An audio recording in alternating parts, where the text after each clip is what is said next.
ইছলাম ধৰ্ম আৰু আল্লাহক অপমান কৰা ইমন পালক গ্ৰেপ্তাৰ কৰিলে আৰক্ষীয়ে ইমন পালক গ্ৰেপ্তাৰ কৰিলে কিন্তু ইমন পালক সমৰ্থন কৰি এবাৰ হিন্দুত্ববাদী এগৰাকী নেতা মনোজ ডেকাই মন্তব্য কৰিছে ইমন পালক সমৰ্থন কৰিছে মুছলমানৰ বিৰুদ্ধাচৰণ কৰিছে ইছলাম ধৰ্মক আকৌ এবাৰ প্ৰত্যাহ্বান জনাব বিচাৰিছে আল্লাহক প্ৰত্যাহ্বান জনাব বিচাৰিছে আৰু এবাৰ মনোজ ডেকাই মন্তব্য কৰিছে এই সন্দৰ্ভত প্ৰথমতে আমি আপোনালোকক দেখুৱাই ল'ব বিচাৰিছো যে ইমন পালক গ্ৰেপ্তাৰ কৰাৰ পিছৰ দৃশ্য প্ৰথমতে কি হৈছিল ইমন পালে কেনেদৰে দম দেখুৱাইছিল তাৰ পিছত কেনেদৰে ইমন পালক থানাত বেঞ্চত বহুৱাই থৈছে কি আমি আপোনালোকক এই মুহূৰ্তত দেখুৱাব বিচাৰিছো এয়া হৈছে ইমন পালক কালি গ্ৰেপ্তাৰ কৰাৰ পিছত এনেদৰে ভিজা মেকুৰি হৈ বহি আছিল থানাত আৰু সেই দৃশ্য আমি আপোনালোকক এই মুহূৰ্তত দেখুৱাইছো এয়া হৈছে ইমন পালক গ্ৰেপ্তাৰ কৰাৰ পিছত থানাত বেঞ্চত এনেদৰে বহি আছিল এইগৰাকী ইমন পালে কেনেদৰে দম দেখুৱাইছিল কেনেদৰে দাদাগিৰি দেখুৱাইছিল সেয়া আমি আপোনালোকক এবাৰ দেখুৱাইছো আৰু তাৰ পিছত থানাত কেনেদৰে বহি আছিল সেয়াও আপুনি দেখিছে তাৰ পিছত ইমন পালক সমৰ্থন কৰা কোনগৰাকী নেতাই এবাৰ কি মন্তব্য কৰিছে সেয়াও আমি আপোনালোকক জনাম প্ৰথমতে শুনাই লৈছো কালি ইমন পালে কেনেদৰে মন্তব্য কৰিছিল আৰু তাৰ পাছত থানাত কেনেদৰে বহি আছিল कलिका काल लौट आया है ठीक है कलिका काल लौट आया है ब्रह्मा विष्णु महेश्वर तीनों है मेरे में देखू रुक जाओ মন্তব্য কৰিছিল শুনিছিল যে ব্ৰহ্মা বিষ্ণু মহেশ্বৰৰ অৱতাৰ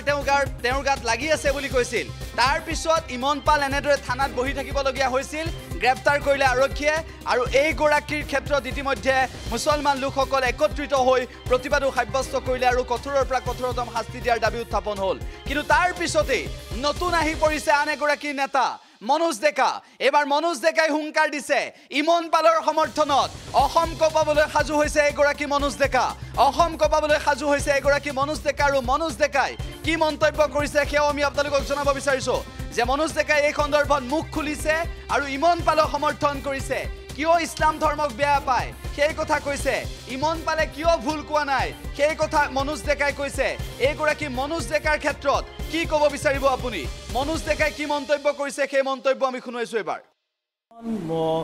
নন্দী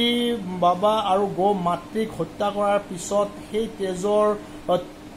তেজৰ নৈ সেই পানীৰ লগত মিহলি হৈ বৈ আহিছিলে সেইখিনি আপোনালোকে তথ্য জনাৰ অধীনত মানে বিচাৰ কৰা প্ৰশ্ন কৰক দ্বিতীয় কথা হৈছে যোৱাকালি কামাখ্যা মন্দিৰ যোৱাৰ সময়ত যিটো প্ৰশাসনৰ তৰফৰ পৰা খালী ভৰিৰে কামাখ্যা মন্দিৰলৈকে যোৱাৰ ব্যৱস্থা কৰিলে অতি কঠোৰভাৱে যেনেকুৱা গল ফুলাই আমি যাক টিটুফালি শুনিবলৈ পালো এটা সংবাদ মাধ্যম যোগে কোনোবাজন পাৰ্লামৰ ল'ৰাক অসম আৰক্ষীয়ে গ্ৰেপ্তাৰ কৰিলে ধন্যবাদ অসম আৰক্ষীয়ে খুব ভাল পাইছে আপোনাক গ্ৰেপ্তাৰ কৰিছে শান্তি শৃংখলা অটুট ৰাখিবলৈ খুব ভাল কথা কিন্তু যেতিয়া সনাতন ধৰ্মাৱলম্বী লোকসকলৰ আস্থা অনুভূতিৰ ওপৰত আঘাত আনিছে প্ৰতিটো মুহূৰ্তত নন্দী বাবাক গৌ মাতৃক মানে হত্যা কৰিছে সেইখিনি সময়ত আপোনালোকে এনেকুৱা কঠোৰ ব্যৱস্থা গ্ৰহণ কৰে নে কোনোবা দুষ্কৃতিকাৰীয়ে যিয়ে ৰাজ্যৰ অশান্তি মানে বিয়পাই তেওঁলোকৰ মানে প্ৰৱণতা তেওঁলোকে থানা ঘেৰাও কৰি অশান্তি মানে বিয়পাই সত্যতাক তেওঁলোকে মুখ বন্ধ কৰিব মানে বিচাৰে আৰু সেই সত্যতাক আপোনালোকে মানে কাৰাৰুদ্ধ কৰে মানে কাৰাগাৰলৈ মানে প্ৰেক্ষাপট কৰিবলৈ বিচাৰে সেয়া কি কংসৰ শাসন চলি আছে নে কিহৰ শাসন চলি আছে কিন্তু ভগৱান শ্ৰীকৃষ্ণ সদায় আছে আৰু অজৰ অমৰ ভগৱান শ্ৰীকৃষ্ণ সুদৰ্শন চক্ৰ ঘূৰি আছে সময় ঘূৰি আছে সময়ে কাৰো পৈতৃক সম্পত্তি নহয় সেই সুদৰ্শন চক্ৰৰে কংসক বধ কৰিছিলে যেতিয়াই ধৰ্মৰ ওপৰত আঘাত হৈছিলে ধৰ্মীয় লোকসকলৰ সৌচিন্তাৰ ওপৰত আঘাত আহিছিলে প্ৰতিটো মুহূৰ্তত ভগৱান শ্ৰীকৃষ্ণই তাৰ বিচাৰ কৰি গৈছিল আৰু বিচাৰ কৰিব বুলি মই ভাবো আৰু যিসকল সংবাদ মানে প্ৰতিটো মুহূৰ্তত এনেকুৱা সংবাদ মাধ্যম যেনেকুৱা গল ফুলাই আমি যাক টিটুফালি চিঞৰা বুলি কওঁ মানে টিটুফুলাই মানে কৈ মানে প্ৰচাৰ কৰে তেওঁলোকে কিয় একপক্ষভাৱে এনেকুৱা ধৰণৰ প্ৰচাৰ কৰিছে আমি জানিবলৈ বিচাৰিম তেওঁলোকে কিয় নিৰপেক্ষভাৱে কিয় সেই ল'ৰা সেইখিনি কথা ক'বলৈ বাধ্য হ'ল কিয় তেওঁলোকে এইখিনি প্ৰচাৰ কৰিবলৈ সাহস মানে নহল এয়াই নেকি সংবাদ মাধ্যমৰ মানে নৈতিকতা মই জানিবলৈ মই বিচাৰিম তথ্য জনা আইনৰ অধীনত জয় শ্ৰীৰাম জয় মা কামাখ্যা আৰু যিসকল ভক্তগণৰ যোৱাকালি বহুত কষ্ট হৈছিলে তেওঁলোকক মা কামাখ্যাই আৰোগ্য কৰক মই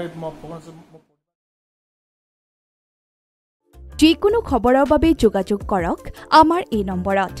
7099017330 আৰু 7099017110